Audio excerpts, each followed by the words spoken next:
I will introduce myself in a bit, and then we have Maria from Storyboard and Yab, one of our students who's gone through the entire education pipeline, and Stephen, who is a graphic designer today, and Laura, also another graphic designer. And these are all recent graduates, and we're super proud of all of you guys. And I'm just super excited to have you guys over just because you've been in my classes and it means a lot. All right, so I just wanted to start with just a brief introduction of who I am. You guys know me, I'm the lead faculty here at SJCC for Digital Media Arts, and I started this department about 4 years ago. I started working on that, and then this is all the hard work past few years, and you all as students have given your inputs on what you'd like to see and your vision, and it has come into fruition by now. So it's very exciting. I've been here in SJCC for some time, but I've been in academics for 16 years, including four-year colleges and master's programs.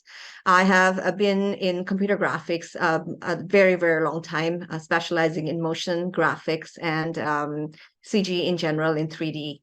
I'm also a game animator. I worked in platform games and AAA titles, and I specialize in creature animation.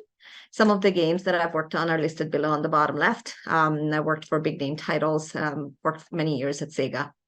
I am also the founder and CEO of Bits, Bytes, and Pixels. We run after school programs. And then we have another role in my list of things that I do, which is I volunteer for ACMC Graph, which as a lifelong learning chair. And what I've been working on past few years is building an online university.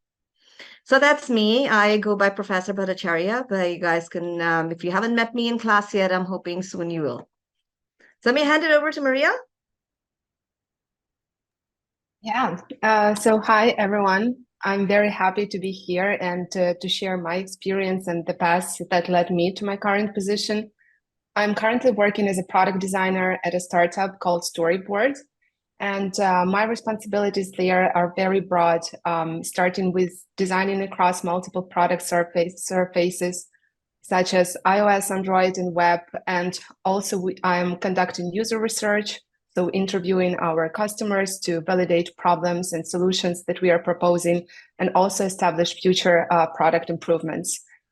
Before that, I was product design intern in Coffee Meets Bagel. That was an extremely gratifying experience because I was able to work in a team with other designers, learn what design system is and how to update it and maintain it, as well as producing consistent UI across multiple mobile sizes. And I also created prototypes for our onboarding experience.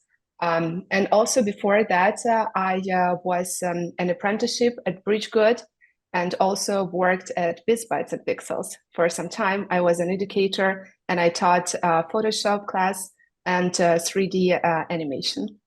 You also designed the visual development for the entire website and the whole company. Yeah, that's true. It was a lot of work. Oh, thanks, Maria. Thank you. Yeah. Hello, everyone. Thank you so much for joining us, and thank you for having us here as well. My name is Yab Kabeda. I'm a recent graduate of San Jose State University. I originally came here from Ethiopia. I moved here when I was an 11th grader and finished my schooling here. Then went on to San Jose City College, first as a bioengineer major, then switched over to digital media arts. I am currently enrolled in marketing intelligence program at University of San Francisco. I'm set to graduate next year, August. My industry experience is I was a graphic designer at Mosaic Cross Cultural Center at SJSU. I have a few gallery exhibitions as well while I was a student at San Jose State University. Some of them are Black Spartans exhibition, which was showcased at the MLK Library and also toured within the San Jose Public Library. I also had a group exhibition called Art Official in May of last year. And I also participated in the Bridgegood Inspire Oakland Challenge in 2020, which I was the top 5 designers. You also got a bench wrap. Yes. Yeah, that was so fantastic. Yes. Yeah.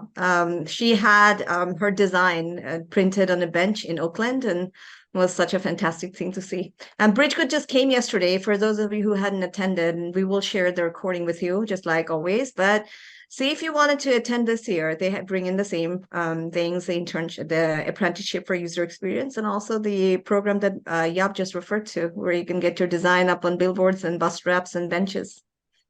Yeah. Thanks, Yab. You're Stephen. Hi, yeah, thanks for having me. Really excited to be here and to, talk about some of the experiences I've had. My name is Stephen Quintero. I'm the lead graphic designer right now for the San Jose Barracuda.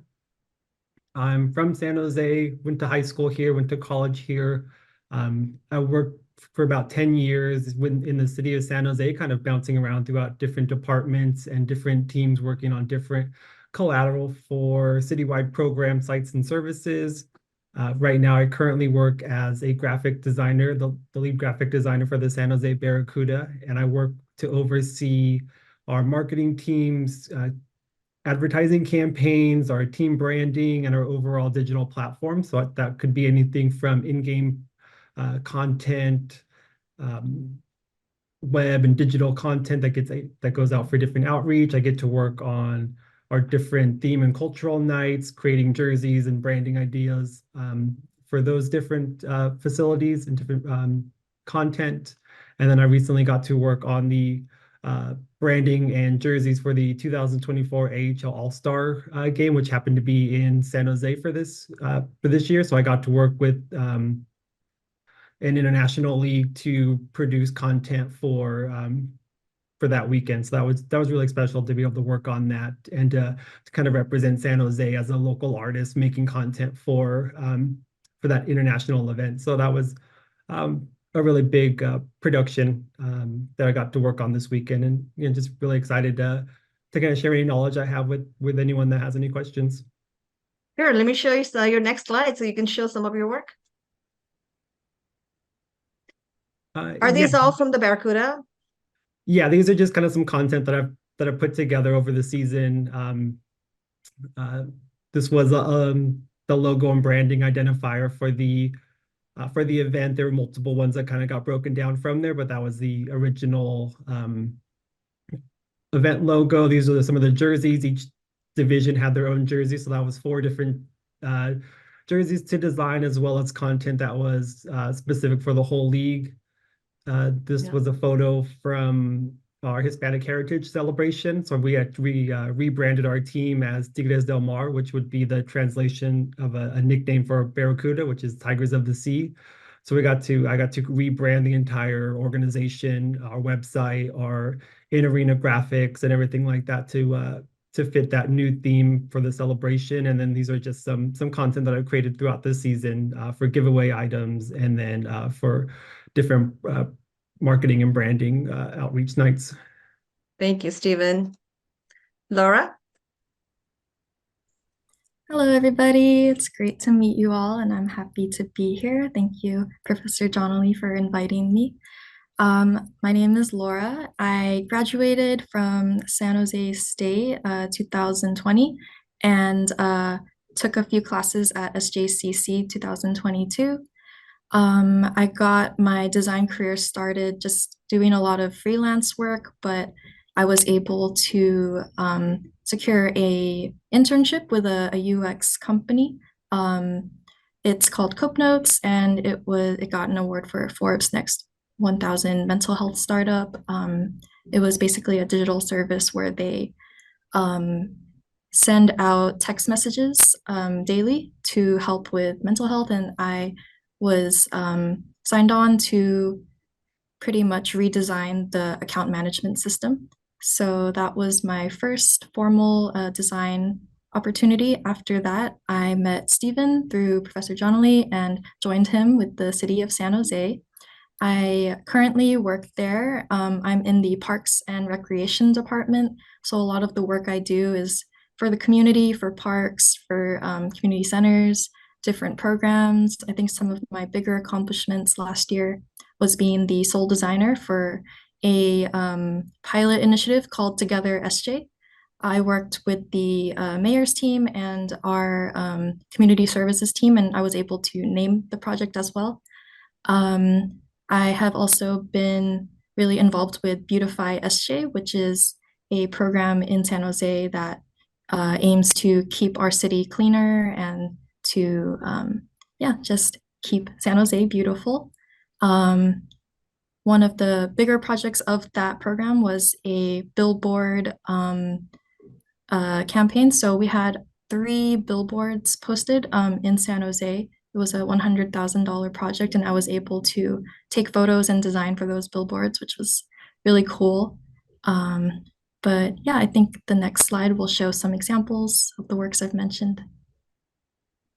So the initiative that, or the pilot program I mentioned, Together SJ, was featured on the news. So I put that in the center. That's the mayor wearing my logo, which is covered by a lot of mics, but sadly that was the best shot I could get. And then there's the headline, Together SJ to encourage community togetherness. On the left are some designs that are associated with that same community services division. The left is a kind of poster to get people involved in volunteering. This was used by the mayor's team. And on the bottom left, we had a social media campaign to get people to stop littering. They wanted a slogan that was kind of funny, kind of cheeky. So I was able to help them create some taglines for that as well. And on the right is a flyer, which is coming up for this year. It's for the Great American Litter Pickup, which is something that our City of San Jose also hosts. So I was able to create some illustrations for that.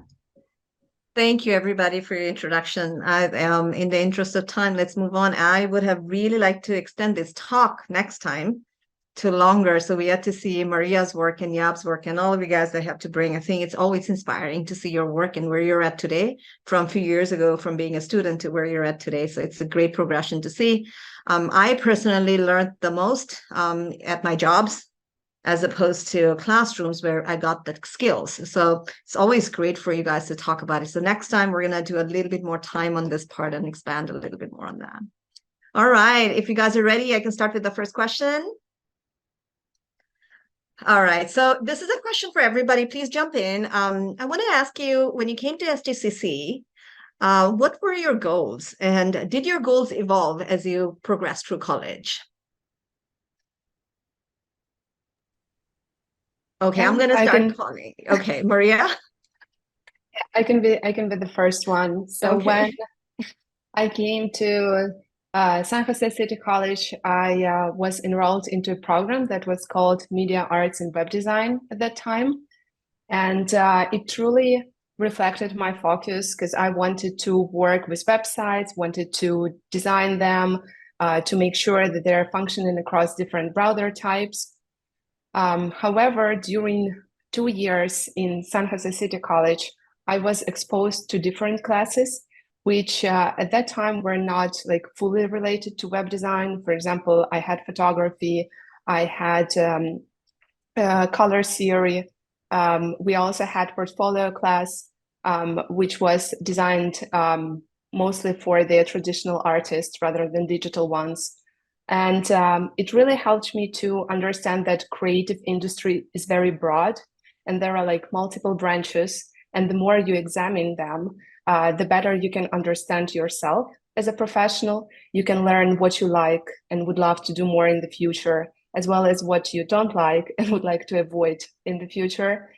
So I would definitely say that my time during college was a great opportunity to learn as much as possible, apply, like experiment with different mediums.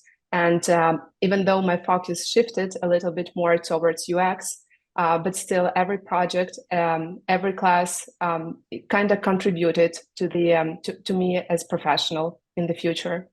And Laura and Steven, you guys both work in graphic design, but if I recall correctly, you guys came in thinking about graphic design, did you not, or did you change your direction?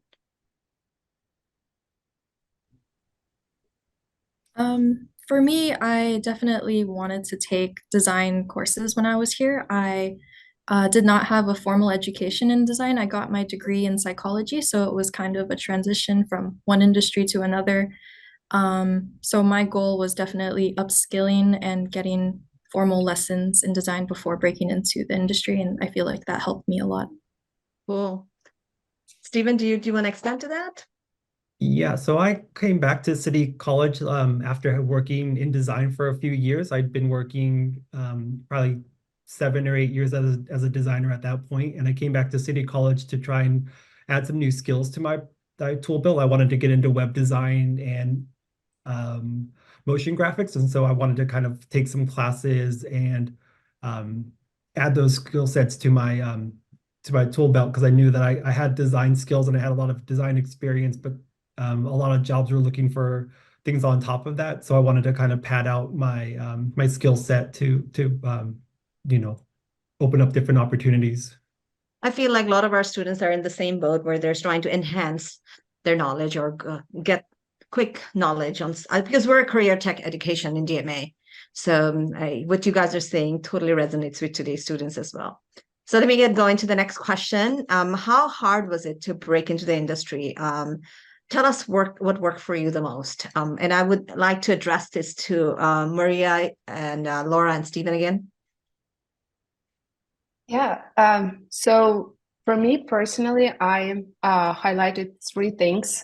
The first one is like prepare your documents. So make sure that your resume and you have a couple of versions of it, and as well as your portfolio are ready to go, and you are ready to show them whenever opportunity comes. Then the second one was to expose your work. Don't hide your designs. Make sure that they live somewhere and that people can access them and look at them and reach out to you. And the third one was definitely networking. Try to meet as many people as you can from the industry, ask questions, ask for advice, and learn from them. Learn what they are looking for, what their challenges are. Yeah. So if I can boil everything down to these 3 things, then I think, yeah, if you have them set, you're ready to apply. Stephen and Laura.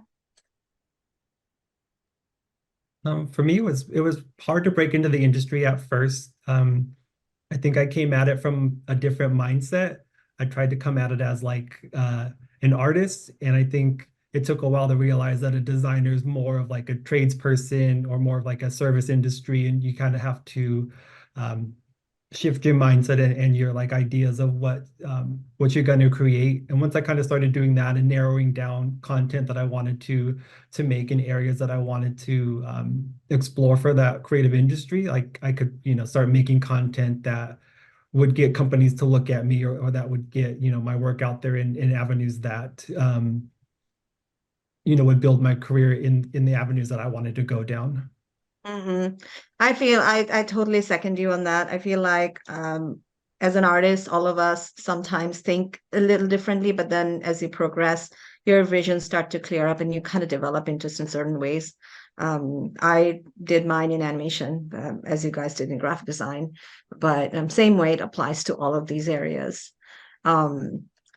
Let me move into the next question. I think there are a lot of related questions that I had in mind. I think we, as we're discussing, are already addressing some. As we go forward, I think we might skip a few.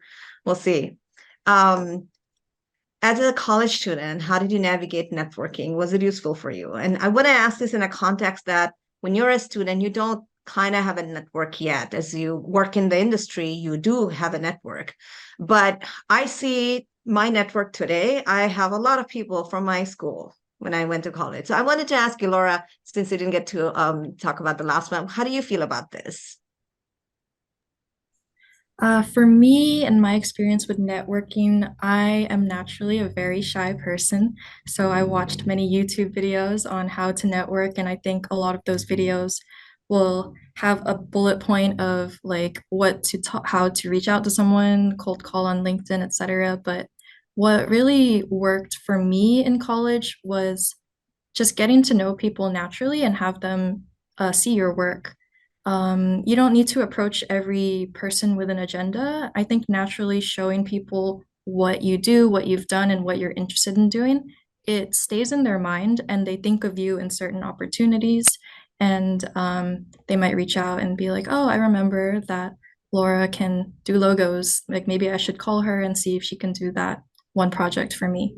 Yeah. So talking to your peers, to your mentors, to your teachers. I think all of those things help you down the line, and it's a very natural way to like expand your circle. How about you, Maria? You did quite a bit of outreach while you were in college. Yeah. How did that work for you? Yeah, so for me, I was focusing on the people that I can reach within the college. And it's not like only students, it's also professors, people from other departments. Like just make sure that you are leaving that good first impression, that you are always handling yourself as a professional, and make sure that you let them know that you are open to projects, so they can recall you in memory whenever they need your services. And another side of that was that even though you're still a student, you can go to design meetups, you can go to company events that are focusing specifically on finding these new raw talents. And also, there are a lot of design conferences going on in California. So try to reach out to the organizers and maybe say that you would like to volunteer. In this case, you will get also experience as a communicator because people will ask you lots of questions and you will be able to communicate with lots of them.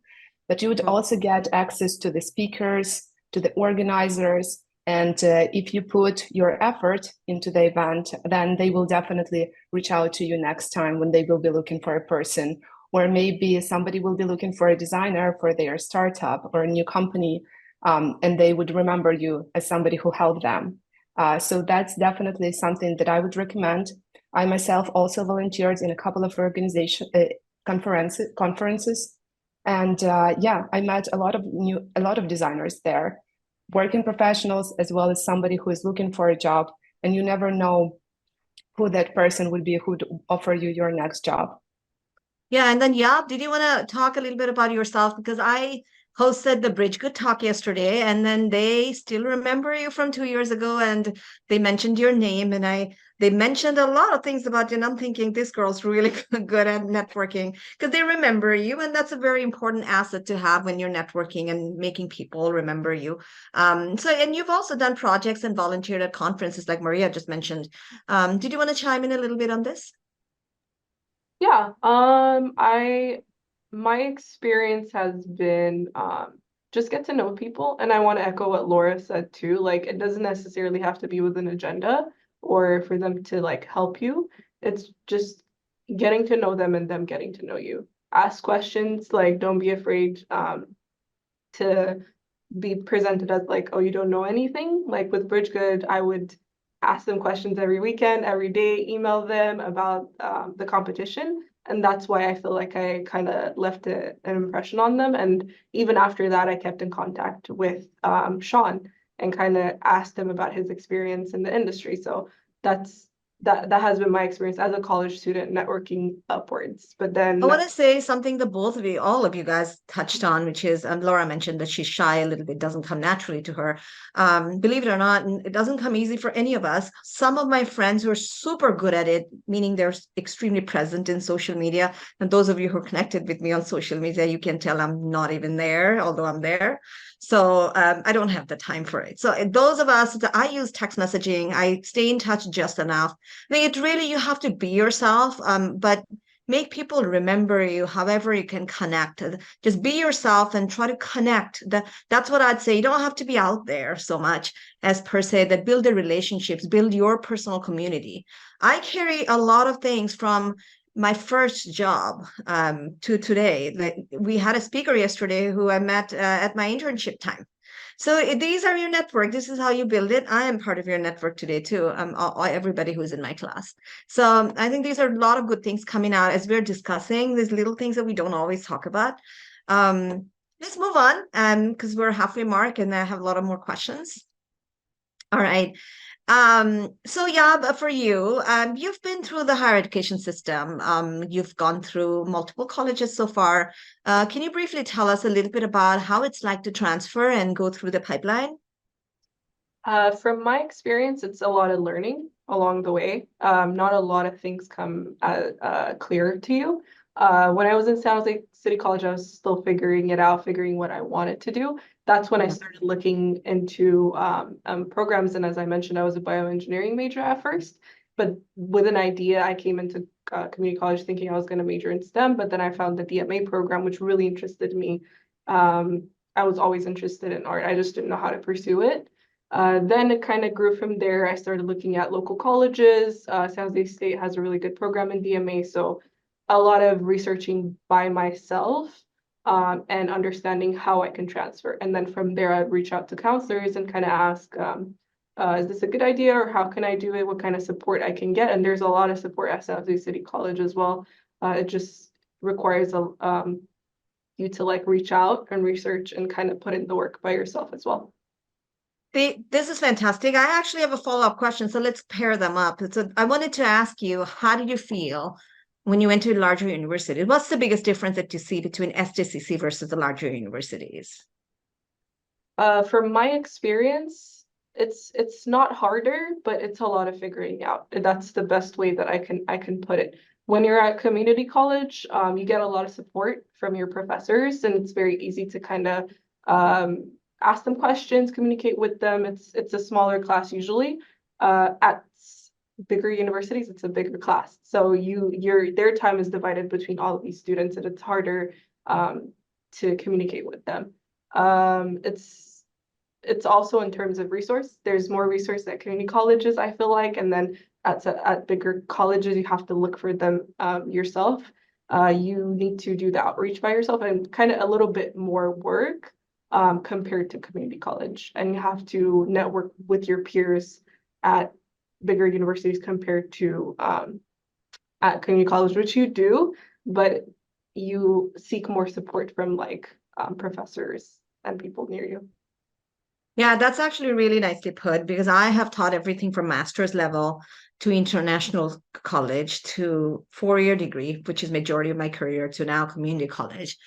I would say I get the most time with students at my current job. And because it's a smaller community and it's a two-year degree, because of the setup of the community college, and all of us are from a variety of places, we see a lot of colorful backgrounds and culture, and it's a melting pot in community college as opposed to private institutions where I've been to. So if you end up in a private college, you're going to see a lot of difference. And I think, yeah, you've been in a state system now, you're going to University of San Francisco, that's also different. So I've just a little bit of culturally, don't you feel it's as you go into the system, it's at the first, it's like, oh, it's different.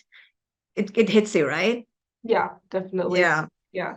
I think for all of us, like I didn't speak English as much when I came to United States. So for us who landed from another country, and majority of us are, you came from Ethiopia, Maria, you came from Ukraine. And I feel like when I came to community college, I felt like there were a lot of faces like us. So that's why I called it a melting pot. But at the same time, those of you who are currently in our classes, take advantage of this setup. I remember Maria, first time I met her, I'm like, who's this student? She's not on my roster, but she's in my class. I remember this one class that she wanted to so badly take, but she had already taken that class previously. So she sat through that class again a second time. So some of these things that I remember from all of you, I noticed you guys in my classes. I feel like that's where the community building is. This is your community. I'm very grateful that all of you guys came back today as part of our community. I think our current students can really get help from understanding your experiences.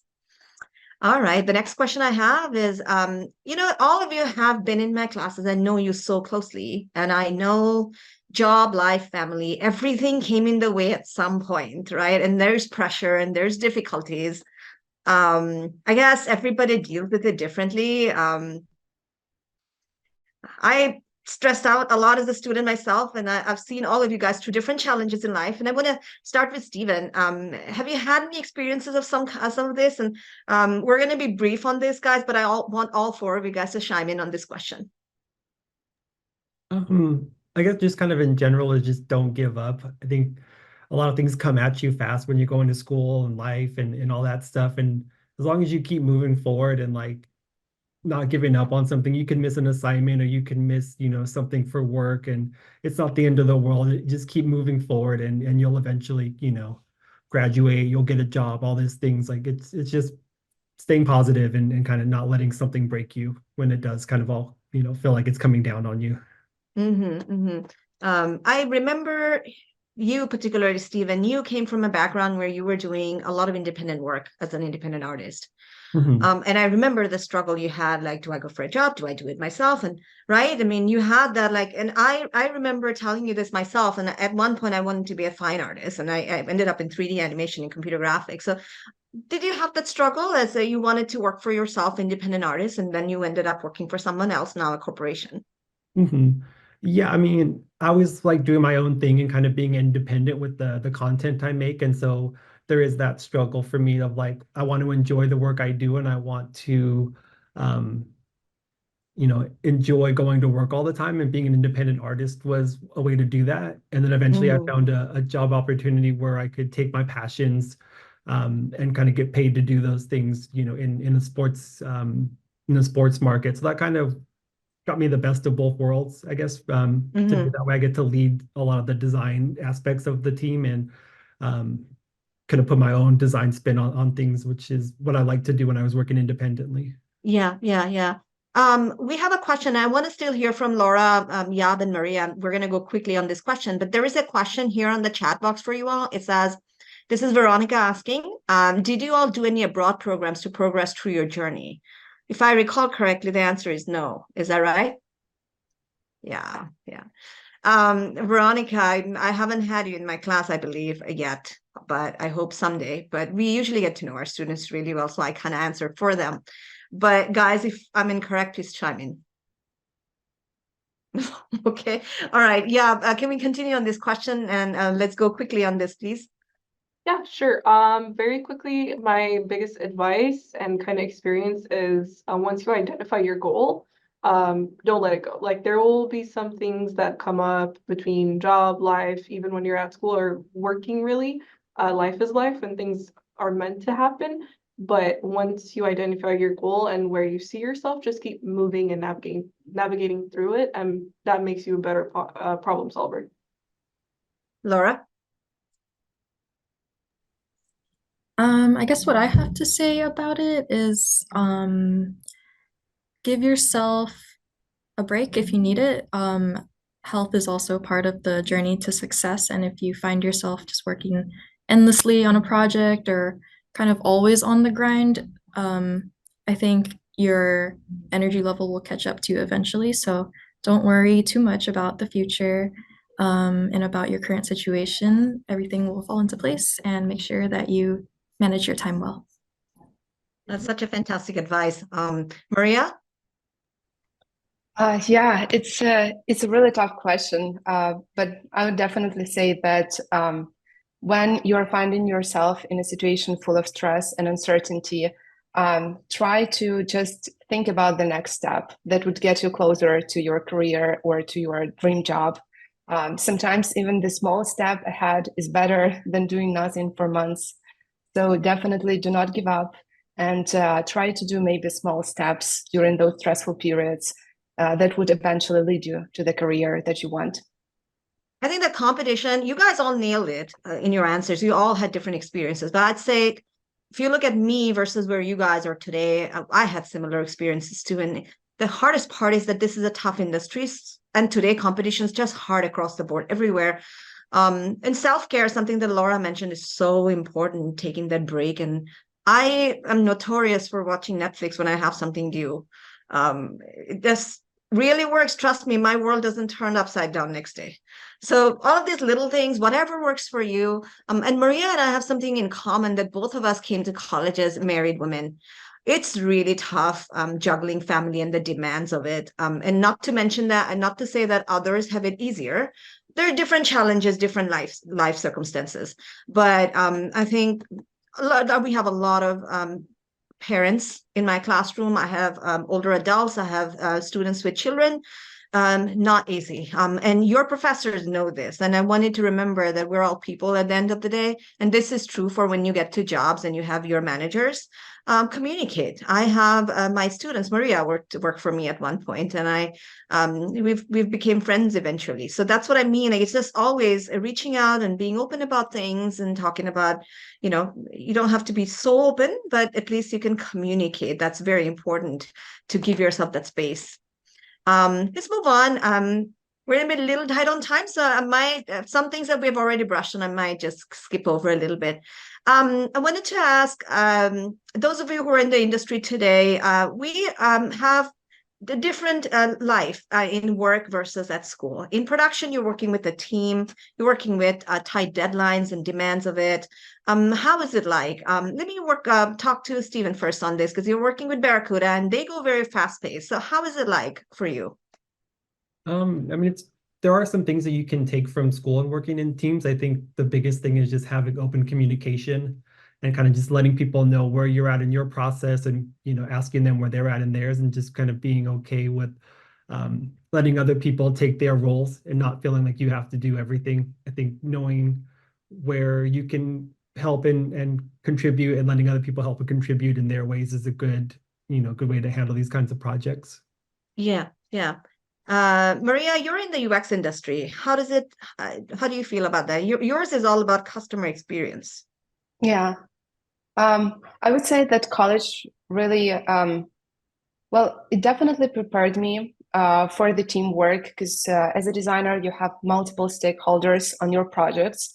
Same goes to college. You have your professors, you have your team members, you have other departments that you're also working for. For example, I know that you have an opportunity to do some projects for marketing department. So I definitely suggest doing that. It's a great experience to work with a real client, not a fictional one, be able to receive feedback, then iterate on your work. And regarding the demand in production, what really helped me is that when I was attending Professor Janali classes, she taught me not to get married to my designs, and be ready to edit them and iterate multiple times. Sometimes you need to throw your idea away in order to produce a better one, which is totally okay and happens a job all the time. So I would say that their college in general prepares you for that stuff. You might not notice it, but it's something that is worth noticing and paying attention to. I think taking feedback, it's just across the board. I mean, again, I come from production, so I teach you guys a little differently than others might. But that's just my way of doing it, because I come from production for all these years of experience. But I noticed when I worked with Laura first time I met her, and then when I worked with Yab, all of you guys had given me that experience where if I give you something, you take that, absorb it, and interpret it. That being adaptable is such a great skill for teams. And I want to say, Laura's nodding her head and she's in graphic design, and I come from games, and here Maria's nodding her head, she's in UX, but it's across the board, is it not? Yeah, absolutely. Yeah, so adaptability and being open to ideas, and try to understand in some industries, the managers can be pretty rigid, and you need to be able to sort of adapt it. Remember, it's just, you can't be married to your work, because it's done for someone else. Most of the time, it's either your client or your production team. It could be a corporation too. So I want to move on in the interest of time, but there's just so much we could talk about that one topic. Stephen and Laura, you guys have been part of a team projects while you're in college. With me, we've done Basecamp together. Yab, you have done Bridge Good as while you were in my class. So did you guys find it that doing a team project helped you in any way where you're at today?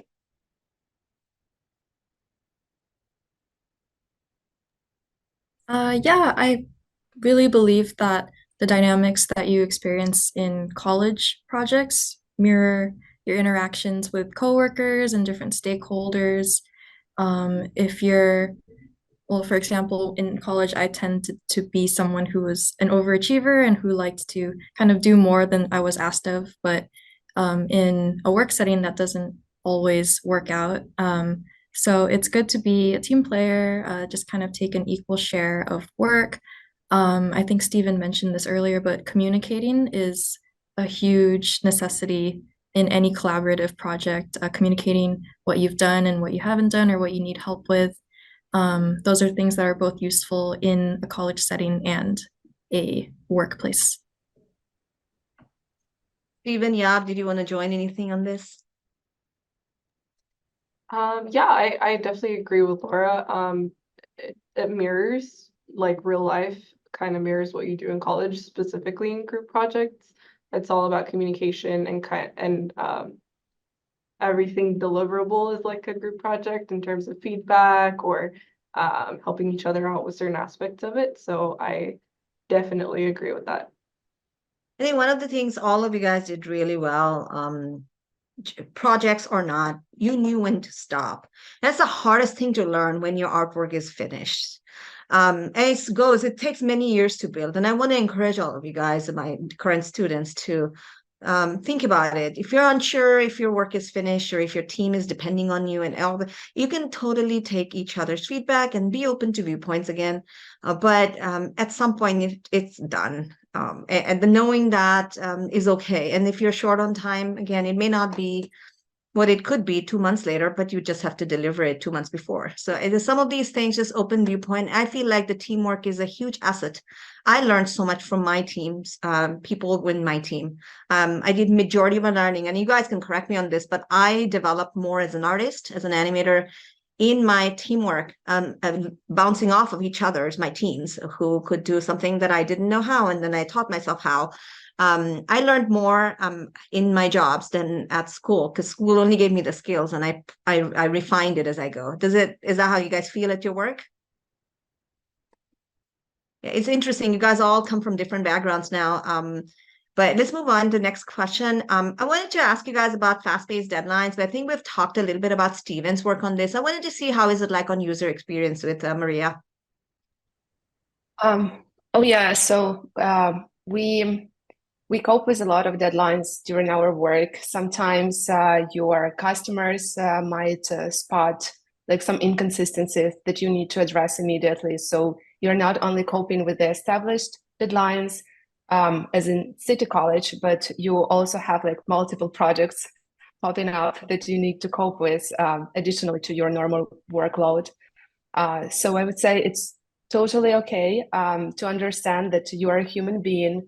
There would always be more on your to-do list that you are able to do, but still prioritizing a lot. That helps me identifying what project would bring the biggest value to the customer and to the business, and then focusing on that one compared to like 100 to-dos that you need to also accomplish. That is probably what I learned in the fast-paced industry, that you need to prioritize, and sometimes you also need to say no to some of the projects too. Yeah, I was gonna chime in because I'm the only game person here, although I'm not your alumni. It's very brutal some days, and weekends do come in when you don't have a life. Fast-paced work industries, such as user experience in games, for example, is very difficult. Laura, is it any different for you working at a city, which is a different kind of corporation as opposed to a private gaming corporation, for example? Is it different than San Jose City? I could actually relate a lot to what Maria was saying about needing to just prioritize what you can get done. I think in a perfect world, we'd all just get our deadlines on time, but sometimes, for example, for today, I had a project to turn in, and 5 minutes after I turned it in, like a whole page had to be redesigned of the project. And, in a perfect world, that would have been brought to my attention a week ago, but that's not how the world operates. And sometimes you just have to get what you can get done. You're only human. So turning in what you can is the best way to kind of handle those situations. And yes, rolling with the punches. I see the comment from Veronica. It's funny. What's a bigger bummer is if you work on a game asset for 3 months of your life and then they cut it. Sometimes that happens. I haven't had that experience where I worked on a character for a whole year and then they got the character completely. But hey, I, at the end of the day, got paid. and I had it for my demo reel and my portfolio. So, you know, I learned to still smile through it. It was painful, wasn't happy, but happened. So things happen sometimes at jobs. Anyway, let's move on to the next question. We talked a little bit about production, so I'll move past the question. This one, I wanted to ask you a little bit about if you were in college today, what would you say to yourself? What do you wish that you know today that you would have known back then? Stephen, do you want to begin? Yeah, I think I would tell myself that it's okay to not know everything, right? I think a lot of times when I was younger, I tried to like maybe hide that I didn't know stuff or play it off like, oh, I know that. Or the older you get and the more experience you get, like the more you realize it's fine to not know everything, and it's actually better. It just gives you more stuff to learn, or you can, ask other people things and rely on them and just kind of not worry about it so much. You'll learn things at your own pace, and when you need to learn it, you'll learn it. That is such a fantastic advice. Maria? Yeah, I definitely want to second that one. Not knowing everything is something that I struggled a lot with. And it's totally okay if you're applying for internship or entry-level position, not to be aware of some business specifics. You will learn, and you will learn fast. Just give yourself some time. Another advice I would give to myself is to study more outside classes. Perceive your classes only as an introduction to the topic, and then read, observe, copy more outside the class. Most of that work will never see the day of light, but it's still good to utilize your education years to the fullest. And probably also to take advantage of different programs that your college is offering to get more real-world experience. It's one thing to have in your portfolio only works from your classes, but it's completely another thing when you, as a young professional applying for a job, you have a couple of internships, work with clients, apprenticeship somewhere. Try to get that experience, because being a student gives you an incredible opportunity to apply for internships, something that others cannot do. So I would definitely recommend to get as much of that real experience as you can. How about you, Laura and Yeb? I completely agree with the previous answers. I think what I would say is at the time I graduated, I was incredibly insecure about my employability as a psychology student with no job experience, wanting to go into design. I was also entering a pandemic, my first ever pandemic. So it felt like there were just no opportunities in the world left for me. But some advice that I got that really changed my perspective on things is that when you start a career, it grows the way bamboo does. So when you plant bamboo, it grows underground for 3 years and you don't see any progress. But once the foundation and the roots are set, it grows at a massive speed. So you really just want to give it your all in the beginning, and you might not get the big opportunities right away, but eventually you will get to where you need to be and where you want to be. So have some patience and don't give up. Yeah. Same exact idea. Get as much experience as you can would be the advice that I would give everybody. Being focused on your grades and your classes is amazing, but seek opportunities or even doing things extra credit with your professors that can actually be added to your portfolio and help you get into the industry or higher ed, transfer, master's, or beyond. Reach out to student centers even to see if you can, design a flyer or whatever field you're in within the DMA or even 3D or animation. Reach out to people to see what opportunities you can get beyond the classroom. We've started doing that now with Laura and Stephen designed the entire college's 50 brochures this last summer. And those are projects that we're starting to do with the collaborative club that we have that Carol Easter runs, Professor Easter. And then I run the Basecamp project. And we've been doing all of these. But again, we are a new department. There are a lot of initiatives that are coming up. Talk to your professors. And like Yab said, go to the Student Center. I do have a question that I did not write here. It just came off of what you guys were saying. I, as a student, took my demo reel, my portfolio as a passion project where I spent days, weeks of sleepless nights and just working on my portfolio to go get that job. And like Laura was saying, it never gets easy. And I've been in the industry for many years. You guys know this. It doesn't get easy. It never, you don't have that like 200% confident, like, oh, I am absolutely hireable. You know it, but you always hesitated. So Laura, you're facing it today. It's not that it comes any easy to any of us, even all these years after. It's always there's a level of hesitation. You always second guess yourself. So I always tell my students that to have that confidence to some level, not being cocky about it, but always having that confidence that, hey, you can get this. So question number one is, how did you prepare your portfolio or demo reel? Did only classroom work or was it outside work? That's number one. It's a two-pronged question. The second one is, how did you handle rejections? So yeah, whoever wants to begin. We have 7 minutes, so let's get going. I can start it off if that's okay. Oh, Okay. sorry. For me, when I even applied from San Jose City College to San Jose State's program, I had to submit an application for portfolio review. I was admitted into the program, but I still had to submit my portfolio after a year. A majority of the work that I put on my website was stuff I did at San Jose City College and also the honors program, which I had to create a lot of different work, or I would volunteer with local community centers to design a flyer or a logo for them. So that's how I prepared for that. In terms of rejection, there's a lot of rejection, but I think it helps you grow.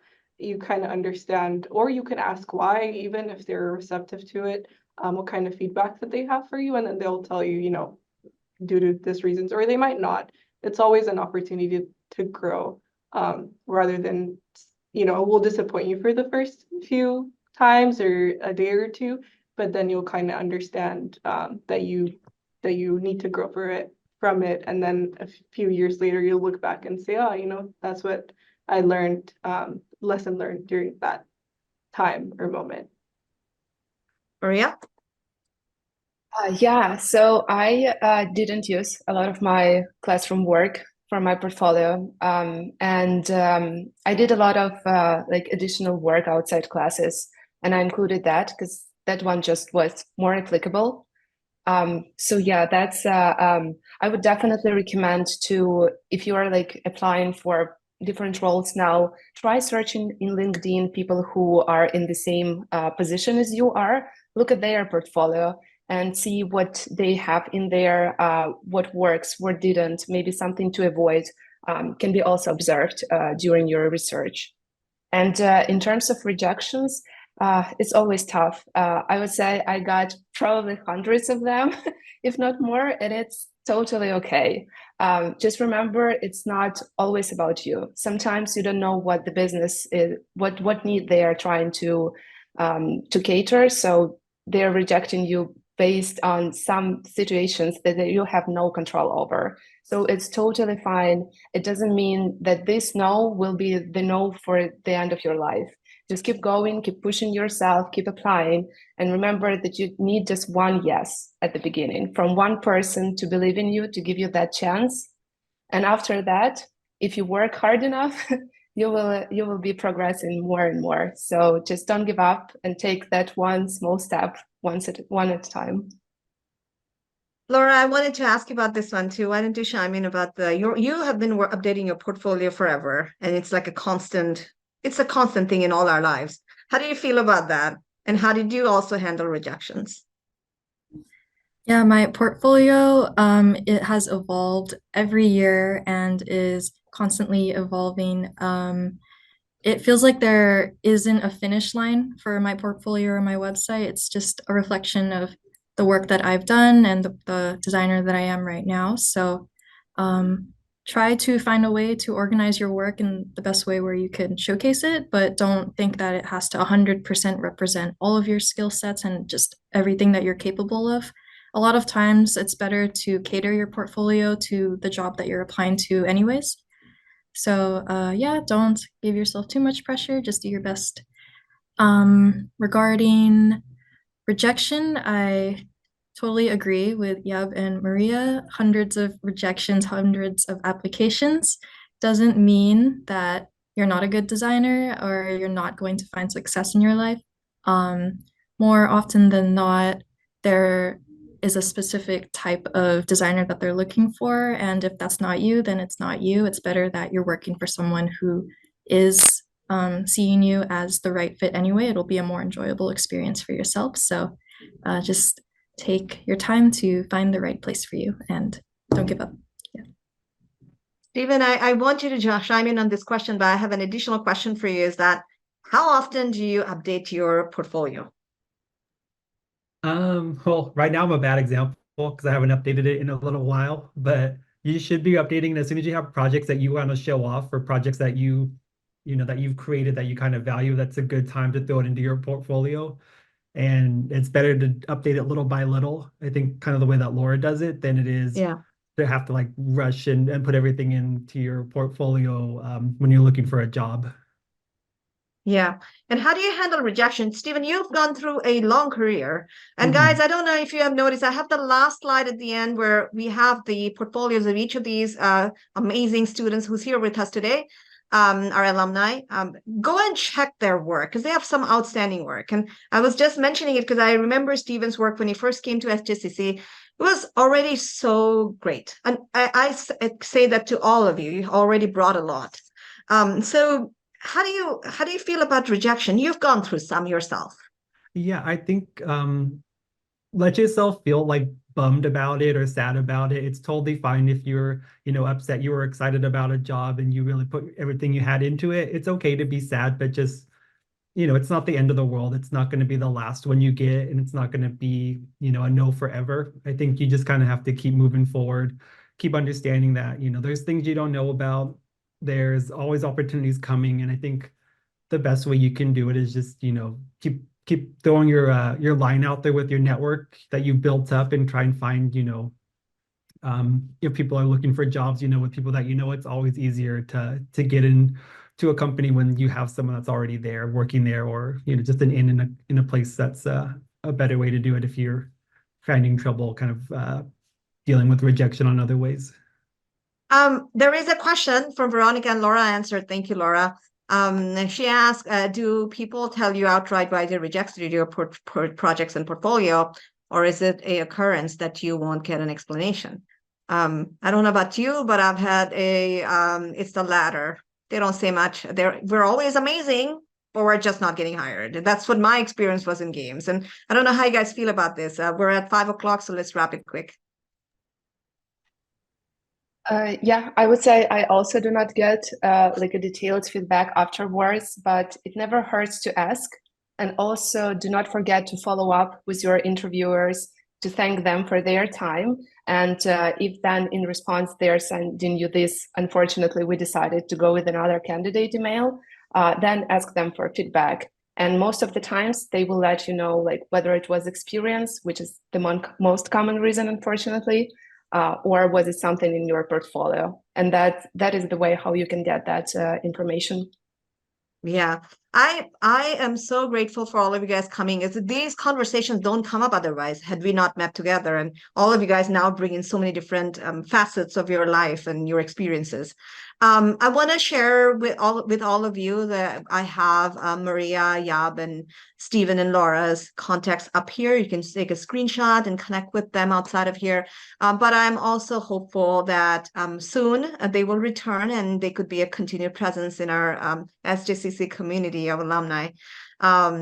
Thanks everyone for joining me today. I had the greatest time, and I'm so proud of all of you, my current students and my former students. It touches my heart to see all of you do so well. And yeah, with that, let's end this. Thanks, Veronica, Elham, Ellie, for your comments. Thanks very much. I will stop the recording here and just hang in here for another minute. And then thank you very much. And I look forward to seeing you all next year. Thank you for inviting us.